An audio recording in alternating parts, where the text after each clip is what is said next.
Hello friends, good morning. গৃহিণী টুকিটাকি আরও একটি নতুন ব্লগে তোমাদের সবাইকে ওয়েলকাম। আশা করছি তোমরা সবাই ভালো আছো। তা আমি উঠে পড়ে কিছুটা কাজকর্ম সেরে চলে এসেছি রান্নাঘরে জলখাবারটা বানানোর জন্য। আজকে একদম রান্নাঘর থেকেই তোমাদের সাথে গুড মর্নিংটা সারলাম। আজকে সকালে জলখাবারে বানাবো হচ্ছে চাউমিন, তো সেই জন্য চাউমিনটা সেদ্ধ করতে বসাচ্ছি। আর চাউমিনের জলটা গরম হতে হতে আমি ওদিকে আলু আর পেঁয়াজটাও কেটে নিয়েছি।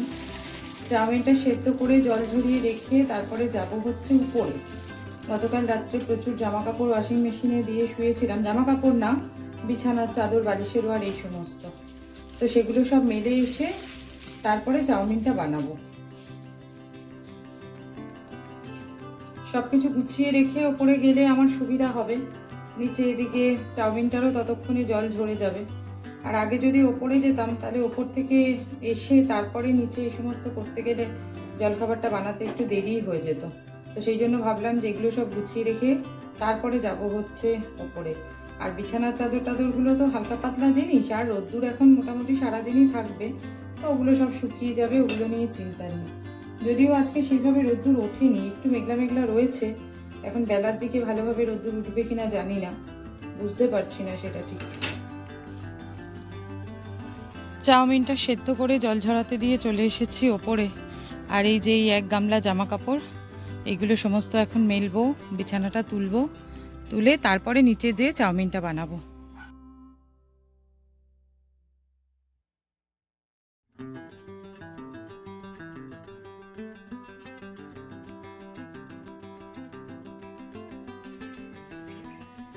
হয়ে গেছে সমস্ত জামা কাপড়গুলো মেলা। আজকে একদম পুরো ছাদ ভর্তি জামা কাপড়। আর আজকেই রোদটা সেরকম একটা জোর নেই, একদিন বেশ সুন্দর একদম খটখটে রোদ্দুর উঠেছে। আজকেই কেমন যেন একটা রোদ্দুর উঠেছে, রোদ্দুরের একদম জোর নেই, মেঘলা মেঘলা করে রয়েছে। ওপর থেকে নেমে চলে এসেছি, আর এখন চাউমিনের জন্য সব ডিমগুলো ভুজিয়া করে নেব।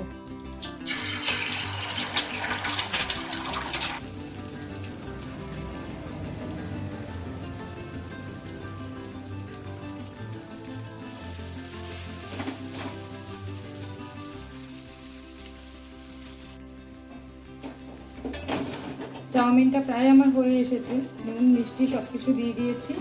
আর এবারে ডিম ভুজিয়াটা দিলাম, ডিম ভুজিয়াটা দিয়ে একটু নাড়িয়ে নিলেই হয়ে যায়।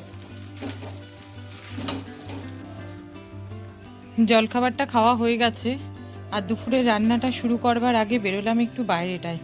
আজকে এই গাছটায় দুখানা অরেঞ্জ কালারের এই বড় বড় ফুল ফুটেছে। আর যেহেতু ঠান্ডাটা বেশ কমে গেছে, সেই কারণে ফুলের সাইজটাও বেশ বড় হয়ে গেছে। শীতকালে যেমন একদম ছোট্ট ছোট্ট ফুটতো, কিন্তু এখন একদম যেমন সাইজের ফোটে তেমন সাইজেরই ফুটছে ফুলগুলো। আর ওখানটায় ফুটেছে হচ্ছে একটা বড় পিঙ্ক।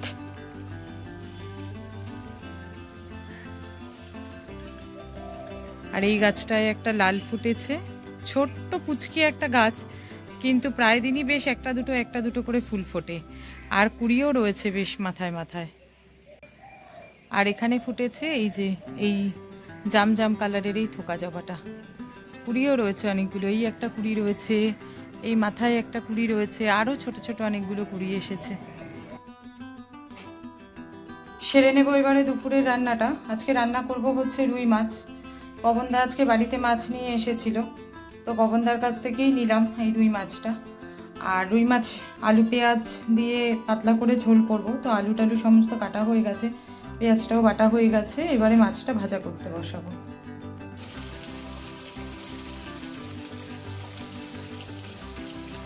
সব ভেজে তুলে নিয়েছি, আর কড়াইতে জিরে তেজপাতা ফোড়ন দিয়ে তার মধ্যে দিয়ে দিয়েছিলাম পেঁয়াজ বাটা। পেঁয়াজ বাটাটা ভালো করে নাড়াচাড়া করে নিয়ে এবারে দিয়ে দিলাম হচ্ছে আদা আর শুকনো লঙ্কা বাটা। তো আদা আর শুকনো লঙ্কা বাটাটা দিয়ে নুন হলুদ মিষ্টি সব কিছু দিয়ে কষিয়ে তারপরে জল দিয়ে দেব। আর মাছগুলোর সাথে আজকে মাথা দুটোও ভেজে নিয়েছি, কারণ ওই মাথা ফ্রিজে থাকলেই না বড্ড গড়াগড়ি খায়। মাথা দিয়ে সেরকম কিছু রান্না করা হয়ও না, আর মাথা দিয়ে সত্যি কথা মানে কাটা দিয়ে সেরকম কোনো পদ খেতে আমার বর খুব একটা ভালোবাসে না, যার জন্য সেরকম কিছু রান্না করা হয় না। একমাত্র ডালটাই খেতে ভালোবাসে, তো সবসময় তো ডালটা করা হয়ে ওঠে না, সেই কারণে মাথা দুটো আজকে ভেজে ঝোলের মধ্যেই দিয়ে দিচ্ছি।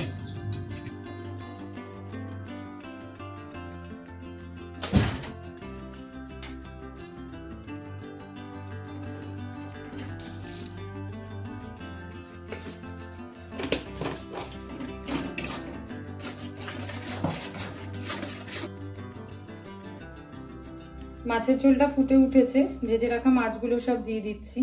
আর আজকে কিন্তু মনের ভুলে একটা কাণ্ড করেছি, মাছের ঝোলে যে আলু দেবো, আলু কেটে সাইডে বাটিতে রেখেও দিয়েছি। এবার আলুর বাটিটা একটু সাইডে চলে গেছে, আমারও আর খেয়াল নেই। মাছের ঝোলে আলুটা দিতেই ভুলে গেছি, মানে ফোড়ন দিয়ে আগে আলুটা দেবো, তারপরে পেঁয়াজ বাটাটা দেবো, সেটা না করে ফোড়ন দিয়ে পেঁয়াজ বাটাটা দিয়ে দিয়েছি। তারপরে হঠাৎ মনে পড়েছে, আরে তাই তো, মাছের ঝোলে তো আলু দেওয়া হয়নি। তারপরে আবার আলাদা করে একটা সাইডে কড়াই বসিয়ে তাতে আলু ভাজা করে নিয়ে তারপরে মাছের ঝোলে আলুটা দিলাম। মাছের ঝোলটার সাথে সাথে আর একটা কিছু সবজি করার দরকার ছিল, তো ফ্রিজে না তেমন কিছু সবজি ছিল না। আমি মনে মনে চিন্তা করছিলাম যে কি করব, তো তারই মধ্যে দেখলাম মা এই ছোট কুমড়োটা নিয়ে এসেছে। আসলে মা গেছিল টুকটাক কিছু জিনিসপত্র আনতে দোকানে, আমার বর তো বাড়িতে নেই, তোমাদেরকে তো আগেই বলেছি, তো সেই কারণে টুকিটাকি কিছু জিনিসপত্রের দরকার ছিল। আর ছেলেটা যেহেতু পড়া ছিল সেই জন্য ওকে পাঠাতে পারিনি, তো মা বললো দাঁড়া আমিই যাচ্ছি। তো মা দেখলাম এই ছোটো কুমড়োটা নিয়ে এসেছে। আর এই কুমড়োটা না গরম ভাতের সাথে কাঁচা লঙ্কা কাঁচা তেল দিয়ে মাখা খেতে খুব ভালো লাগে। তো সেই জন্য ভাবলাম যে তাহলে কুমড়োটাকে আর বাসি করে কাজ নেই, কুমড়োটাই তাহলে ভাতে দিয়ে দিই। তো ভাতে আর দিলাম না, কারণ অতটা কুমড়ো ভাতে দিলে ভাতটা যদি ভ্যাদভ্যাদে হয়ে যায়, তো সেই কারণে এখানে আলাদা বাটি করে সেদ্ধ করতে বসালাম। রান্নাটা তো আমার হয়ে গেছে, এই যে কুমড়োটা সেদ্ধ হয়ে গেছে। আর গ্যাস মুছে পরিষ্কার করে এখানে ভাতটা বসিয়ে দিয়েছি। আর এই হচ্ছে মাছের ঝোল।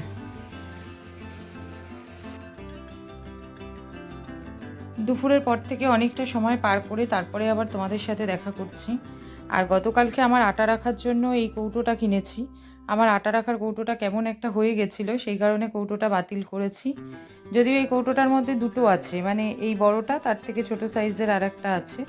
আর কিনেছি হচ্ছে এই ঝাঁঝরি ঝুড়িটা। এই ঝুড়িগুলো না খুব কাজে লাগে, শাক কেটে ধোয়া বা চাউমিন পাস্তা এই সমস্ত সেদ্ধ করে ঢালা টালার জন্য। তো এই ঝুড়িটা আর এই কৌটোটা কিনেছি। কৌটোটা মাজতে হবে, মেজে তারপরে কৌটোটাতে আটা ঢালতে হবে।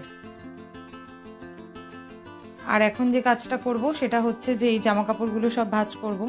সকালবেলা ওপর থেকে জামাকাপড়গুলো নামিয়ে নিয়ে এসেছিলাম, কিন্তু সকালে তো আর ভাঁজ করার সময় হয়নি, হয়ও না সাধারণত সকালবেলার দিকে এই সমস্ত কাজ করার সময়।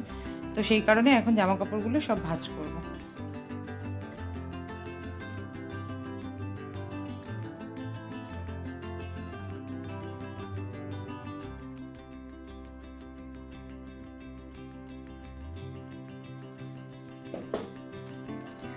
চালটা ভিজিয়ে রেখেছিলাম আমি রাতের ভাতের জন্য, আর মা ভাতটা চাপিয়ে দিয়েছিল।